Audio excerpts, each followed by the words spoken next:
भारत माता की जय।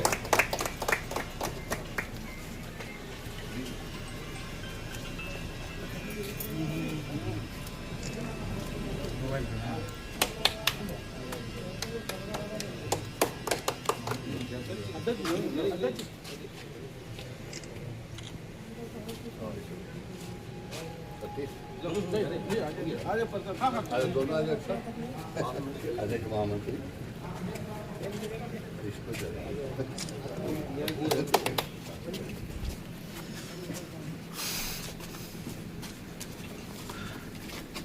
प्रदर्शनी का अवलोकन कर रहे हैं।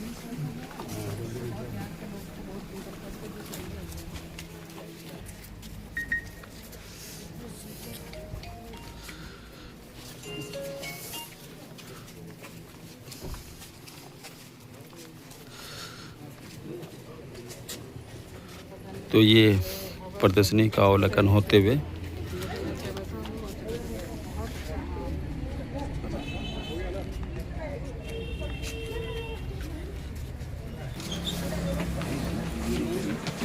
होने के अवसर पर एक प्रदर्शनी का उद्घाटन किया और हम सभी लोगों ने उसका अवलोकन भी किया। इसमें हमारे देश के लोकप्रिय प्रधानमंत्री आदरणीय नरेंद्र मोदी जी के द्वारा जो भी काम किए गए हैं उसकी एक झलक प्रदर्शनी के माध्यम से हम सब लोगों ने दिखाने का प्रयास किया। प्रदेश के कार्यकारी प्रदेश अध्यक्ष पूर्व सांसद आदरणीय डॉक्टर रविंद्र राय जी के द्वारा किया गया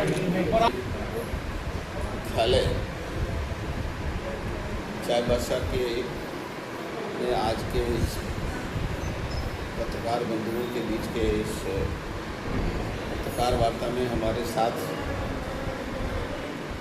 बैठी हैं इस क्षेत्र की हमारे प्रदेश की प्रवक्ता और भारतीय जनता पार्टी इस क्षेत्र के सांसद रही, विधायक रही इस क्षेत्र में श्रीमती गीता कोड़ा जी, हमारे जिला के अध्यक्ष श्री संजय पांडे जी, हमारे वरिष्ठ साथी अरुण सुल्तानिया जी, एक गुरी जी और आप सभी पत्रकार बंधुओं, सबसे पहले तो मेरे तरफ से आप सबको बहुत ही जोहार, नमस्कार। और एक विशेष मौके पर आपके साथ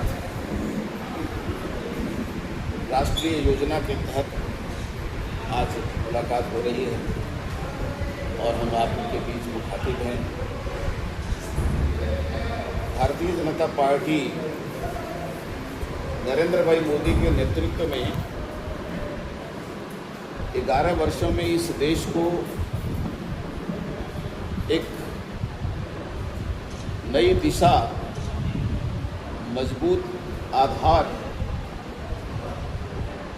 और सांस्कृतिक पहचान देते हुए जो उपलब्धियां हासिल की है उसकी मैं चर्चा आपके पास करना चाहता हूँ।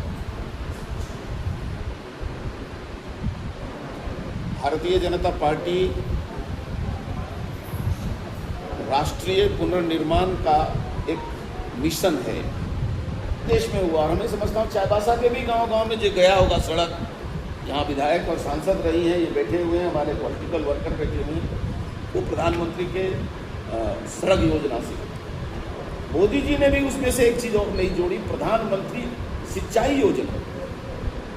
हम कहते हैं कि भारत कृषि प्रधान देश है, लेकिन आज तक हिंदुस्तान में आज़ादी के बाद कांग्रेस के नेतृत्व वाली चलने वाली सरकार या जो भी सरकारें चली, किसानों के लिए कोई विशेष योजना नहीं चलाई। पहली बार नरेंद्र मोदी ने प्रधानमंत्री सिंचाई योजना शुरू किया और आज उसके तहत सिंचाई के जो साधन है उसको नए सिरे से खड़ा किया जा रहा है। झारखंड में अब आज़ादी मिली तब से लेकर के 65 वर्षों में हमारे पास में कितने थे? 7 मेडिकल कॉलेज, और हमने इस 10 वर्षों में 6 नए मेडिकल कॉलेज खोले, एक एम्स खोला झारखंड। देवघर में एम्स चालू हो गया, हजारीबाग, पलामू, चाईबासा का भी मेडिकल कॉलेज बन रहा है। यानी 6 नए मेडिकल कॉलेज हमने मात्र 10 वर्षों में खड़े किए। IIM किया धनबाद में। यानी झारखंड को भी कैसे समृद्ध किया जा सकता है हर प्रकार से। देश में 387 मेडिकल कॉलेज थे पूरे देश में। 10 वर्षों में 11 वर्षों में मोदी जी के नेतृत्व में 740 मेडिकल कॉलेज हुए। 387 और अभी है 740। देश भर में 51 हज़ार MABS डॉक्टर निकलते थे हर साल। आज 51,000 डॉक्टर निकलते थे हर साल। अभी 1,18,000 डॉक्टर हर साल बन करके देश में निकल रहे हैं। इसके बावजूद भी कमी है, यानी दुगना से अधिक डॉक्टर का हमने एक प्रकार से बना करके हम निकालने का काम कर रहे हैं। तो देश में जो आंतरिक परिवर्तन हुआ है उसकी चर्चा भी आप जगह जगह पर महसूस कर रहे हैं।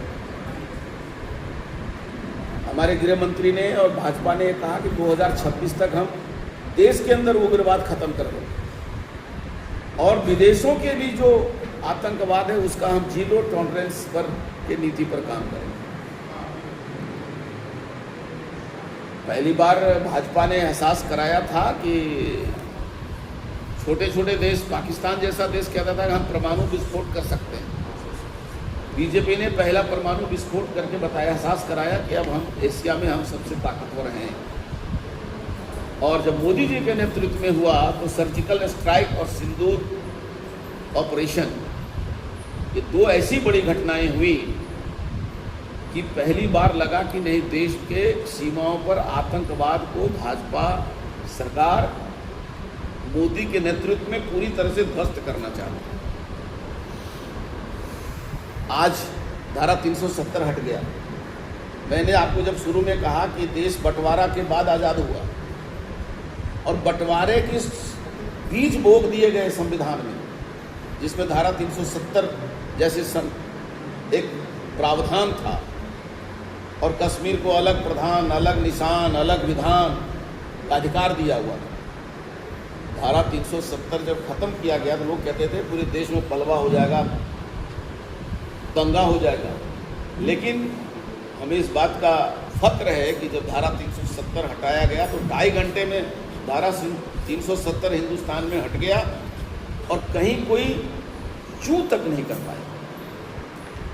और वहाँ से राष्ट्रीय एकता का रास्ता शुरू हुआ है। और आज हम ये कह सकते हैं कि कश्मीर की घाटी में आपने देखा कि दुनिया के जो यात्री हैं, टूरिस्ट हैं, वो कश्मीर जाने लगे। पिछले 40 वर्षों से वहाँ के लोगों की जो आर्थिक ज़िंदगी तंगी में आ गई थी, उनका टूरिज़्म का जो व्यापार था वो पूरी तरह मर गया था। डल झील जो था वो पूरी तरह से सुखाड़ में चला गया था। वहाँ के कश्मीर में रहने वाले मुसलमानों की ज़िंदगी में त्राहिमाम की स्थिति उत्पन्न हो गई थी, आर्थिक तंगी थी। आज उनको नई ज़िंदगी आई। अब उसको भी तंग करने के लिए घटना कुलग्राम का हो गया। पहलगांव का जो घटना है उसने फिर से एक बार दहशत लाने की कोशिश की। लेकिन आज इस बात का खुशी है कि जहाँ घटना हुई वहाँ भी यात्री और टूरिस्ट जाने लगे। जहाँ घटना घटी वहाँ भी लोग जाने के लिए तैयार हैं। हिंदुस्तान के लोग भी कोऑपरेट कर रहे हैं इस मामले में, देश के लोग, विदेश के लोग। तो अंतर्राष्ट्रीय और देश के अंदर दोनों ही विदेशों से प्रभावित जो नक्सलवाद है वो भी विदेशी मानसिकता से ग्रसित वामपंथी विचारधारा, देश को आंतरिक रूप से कमज़ोर करने की कोशिश, कानून व्यवस्था को ध्वस्त करने की कोशिश करने वाला, और भारत की सीमा पर आतंकवाद जो पाकिस्तान और इस्लामिक देशों के संरक्षण में बढ़ने वाले, उनके द्वारा देश की एकात्मता को जो खतरा उत्पन्न हुआ, आज उससे भारत बाहर निकला है। हम ये चाहते हैं कि झारखंड, जहां आज जनहित की योजनाएं एक प्रकार से बाधित हो रही हैं और वो एक प्रकार से कहा जाए कि यहाँ पर कई जनहित की जो योजनाएं हैं, विकास की योजनाएं हैं, जेएमएम और कांग्रेस के नेतृत्व में, आरजेडी के नेतृत्व में चलने वाली जो सरकार है वर्तमान में, वो जनता को उन सुविधाओं से और उन लाभों से वंचित रखना इसलिए चाहती है कि नरेंद्र मोदी और भारतीय जनता पार्टी के नेतृत्व को इसका जनता में अच्छा असर जाएगा तो लाभ मिलेगा। हम राजनीतिक लाभ के लिए नहीं, लेकिन हम इस बात को बड़े दावे के साथ कहते हैं कि झारखंड को भारतीय जनता पार्टी ने बनाया। कांग्रेस और जेएमएम तो सौदा करते थे, जेएमएम बिकता था और कांग्रेस उसको खरीदती थी। नरसिम्हा राव के समय की सरकार को बचाने के लिए 6 सांसद कांग्रेस के जेएमएम के बिके और उनको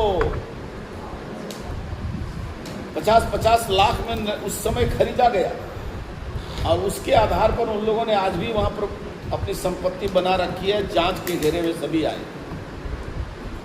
तो सौदागर बनकर के, राजनीतिक सौदागर बनकर के जेएमएम और कांग्रेस इस झारखंड को लूटने का काम या स्वार्थ सिद्धि की योजना को पूरा करने का काम शुरू से करते रहे।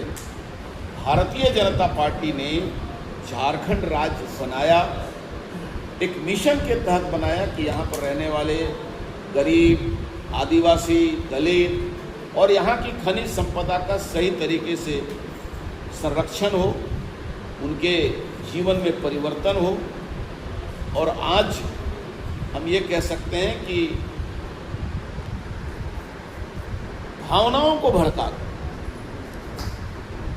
जिन अलगाववाद के बुनियाद पर अलग राज्य बनाने का सपना वो देख, रेलवे जमीन पर आबुआ आवास और प्रधानमंत्री आवास बनाया गया, वो सब बांग्लादेशी घुसपैठिए थे और उसको बुलडोजर लगाकर प्रशासन को तोड़ना पड़ा। यानी आपके कोल्हान में बांग्लादेशी घुसपैठियों का एक प्रकार से कहिए दहशत या उसका जो पहुंच दिखाई देने लगा। कई स्थानों पर कोटका वगैरह के क्षेत्र जो हैं वहां पर कई स्थानों पर परिवार नहीं है, गांव में जनसंख्या नहीं है, वोटर लिस्ट में नाम है। सब मुर्शिदाबाद के एड्रेस से आधार कार्ड बना करके और कोल्हान में अपना नाम चढ़ाने का काम हो रहा है। ये बात बहुत जल्दी सामने आपके पास आएगी कि किस प्रकार से कोल्हान में प्रवेश हो रहा है। मैं आपको बताऊं, पीछे उद्धार के काम हो, कामाख्या कॉरिडोर की बात हो, ये सांस्कृतिक स्थल वास्तव में भारत की पहचान है। हम उपासना पद्धति के रूप में इसको नहीं लेते। ये जो हमारे सांस्कृतिक क्षेत्रों का उत्थान हुआ है, ये देश का एक पहचान दुनिया में बना है और हमारी अपनी सांस्कृतिक पहचान बननी चाहिए, तभी हमारी पहचान बनेगी। तो सांस्कृतिक क्षेत्र में, राजनीतिक क्षेत्र में, आर्थिक क्षेत्र में और विकास के क्षेत्र में, जिसे मैंने आपको कहा कि आज 90% से अधिक गांव में पक्की सड़क गई। आप याद करिए, देखिए अभी तो मैंने जो विषय आपको रखे हैं वो 11 साल के प्रगति के हैं। जो यहाँ के लोकल मुद्दे हैं उस पर हम अभी और आपके साथ बैठे। के बगल में रेलवे जमीन पर आबुआ आवास और प्रधानमंत्री आवास बनाया गया, वो सब बांग्लादेशी घुसपैठिए थे और उसको बुलडोजर लगाकर प्रशासन को तोड़ना पड़ा। यानी आपके कोल्हान में बांग्लादेशी घुसपैठियों का एक प्रकार से कहिए दहशत या उसका जो पहुंच दिखाई देने लगा है। कई स्थानों पर कोटका वगैरह के क्षेत्र जो हैं वहां पर कई स्थानों पर परिवार नहीं है, गांव में जनसंख्या नहीं है, वोटर लिस्ट में नाम है। सब मुर्शिदाबाद के एड्रेस से आधार कार्ड बना करके और कोल्हान में अपना नाम चढ़ाने का काम हो रहा है। ये बात बहुत जल्दी सामने आपके पास आएगी कि किस प्रकार से कोल्हान में प्रवेश हो रहा है। मैं आपको बताऊं, पिछले चुनाव में मैं सिमडेगा में था, जहां पर अभी झारखंड की जो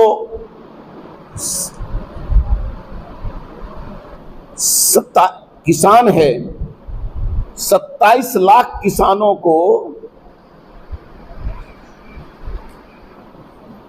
किसान सम्मान निधि के साथ जोड़ने का काम भारतीय जनता पार्टी ने, केंद्र सरकार ने किया। मित्रों, मैं आपसे बहुत अदब से कहना चाहूंगा कि हिंदुस्तान के किसानों की हालत क्या थी। मालगुजारी देना, वो भी लाइन में लगकर, अभी भी वो हालत है। राज्य सरकार रसीद नहीं काटती है, तरह तरह के ऑब्जेक्शन लगा करके रसीद काटना, ऑनलाइन कटवाना है, उसके लिए कर्मचारी के पास, सीआई के पास, सीओ के पास भ्रष्टाचार का ऐसा तांडव है। तो आज तक किसानों को सिर्फ मालगुजारी देने वाला समूह माना गया। देश में कभी भी किसानों को यह नहीं कहा गया तुम अन्नदाता हो तो तुमको पुरस्कृत। मोदी ने प्रधानमंत्री सिंचाई योजना शुरू किया और आज उसके तहत सिंचाई के जो साधन है उसको नए सिरे से खड़ा किया जा रहा है।